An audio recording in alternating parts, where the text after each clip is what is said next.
Ndagusuje kandi nguhaye ikaze mu busobanuro bw'inzozi zacu igice cyacu cy'uyu munsi. Hari umukunzi wacu yatwandikiye aragira ati muraho nimunsobanurire narose niyogoshesha urwembe namazeho umusatsi umwe ari nge niyogoshe. Izi rero ni inzozi n'ubundi twari twarasobanuye zifite aho zihuriye no kogosha umusatsi. Ubusanzwe kogosha umusatsi bisobanuye yuko ari nuko niba uyu yararose izi nzozi bisobanuye yuko agiye kwikuraho zimwe mu mbaraga ze. Ni ukuvuga ngo iyo urose uri kogosha umusatsi cyangwa se abandi bantu bari kuwukogosha biba bisobanuye yuko hari imbaraga cyangwa se hari icyo wakwita greatness cyangwa se ibanga wari wihariye ryagufashaga ugiye kwikuraho wowe ubwawe. Ni ukuvuga ngo ni wowe ubwawe ugiye kubitanga, si ukuvuga ko hari undi uzabigukorera. Ariko iyo urose abandi bantu bari kukogosha umusatsi biba bisobanuye yuko bagiye kukwambura izo mbaraga zawe, noneho ugasigara ari nta kintu usigariyeho. Icyo gihe rero ikintu ukora ufata igihe ugasenga. Iyo uri umuntu usenga, kubera ko ntabwo ari abantu bose basenga, hariho abantu basenga hakabaho n'abantu badasenga. Iyo rero uri umuntu usenga ufata igihe ugasenga Imana, ugasaba Imana ikaguhereza imbaraga zo kurenga ibyo bintu uri kunyuramo cyangwa se ibintu uzanyuramo, kubera yuko kurota inzozi akenshi ijambo ry'Imana riravuga ngo bana banjye nta kintu na kimwe nzakora ntakibabwiye. Imana rero irakubwira, ikabicisha mu nzozi, ikabikubwira rimwe, ikabikubwira kabiri, yemwe ikabikubwira n'inshuro eshatu mbere y'uko ikintu kikugeraho. Kabone ngo niyo utabyitaho Imana yo ikomeza kubikwereka. Rero iyo ugize umugisha wo kurota inzozi ukazibuka ariko ukaba utazisobanukiwe, nicyo kintu tubereye ahangaha. Nyaboneka uzajye utwandikira, haba kutwandikira muri komenti cyangwa se no kutwandikira inbox. Nimero yacu twarayitanze, noneho ubundi uze hano tugusobanurire. Rero mu gihe urose inzozi nk'izi zerekeye no kogosha umusatsi bisobanuye yuko ugiye gutakaza imbaraga. Rero icyo bigusaba mu usenga uze gufata igihe usenge, ariko niba udasenga ni ukuvuga ngo ukwiriye kubyiga, kubera yuko uko byagenda kose uzatakaza icyo kintu, kubera ko mu gihe uba ugejejemo cyangwa se nuko uba uri kwerekwa ibigiye kukubaho. Rero ikindi kintu uri bumenye cyo ni uko abantu benshi bavuga yuko burya ngo umuntu wese agira igihe cye. Niba rero ugize umugisha wo kuba mu gihe cyawe ukaba utomboye cyangwa se ukaba ugize amahirwe yo kuba wahura no kurota izi nzozi, nyaboneka ntuzabe umunebwe, ahubwo ufata igihe ubisengere, ubundi usaba Imana ibe ariyo ibigufashamo. Undi mukunzi wacu yatwandikiye aratubwira ati nanjye narose umugabo wanjye ari kumwe n'umugabo uwashenye urugo, noneho aragenda yigira ikirara.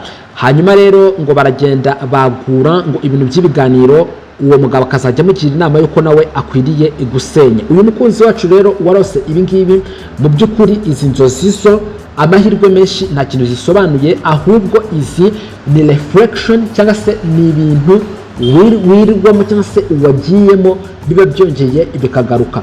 Inzozi burya zigira igisobanuro. Akenshi inzozi zifite igisobanuro uzirota uyu munsi, n'ejo ukongera ukarota izisa nazo cyangwa se izifite aho zihuriye nazo, kandi zigahora zigaruka mu bitekerezo byawe. Ariko iyo wiriwe mu bintu, urugero wiriwe uvuga amafaranga, uryamye urayarota, amahirwe menshi nta kintu biba bisobanuye, ahubwo bisobanuye ko ibyo wiriwemo nibyo memory yawe iri kugenda igarura imbere yawe. Icyo gihe rero bwo ntibizagutesha umutwe cyangwa ngo bigustresse, kubera yuko uzaba uwagaruye ibyo wari uri ikurota.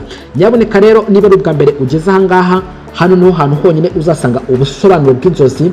Ikindi kandi ikintu twe tukwadvisinga cyangwa se tukugiraho inama ni uko mu gihe warose inzozi, Nyagasani ujye umusaba aguhereze n'imbaraga zo kuzisengera, kubera yuko kurota inzozi ni kimwe, no kuzibuka ni ikindi. Abantu bose bararyama bakarota, ariko ntabwo ari abantu bose baryama ngo barote. Ikindi, kuba urota inzozi ejo ukongera ukarota izisa nazo kandi stili zose ukazibuka, usabwa kwitonda. Iyi nama nakugira rero, niba usenga ujye usenga, niba utanazi gusenga utangire ubyige.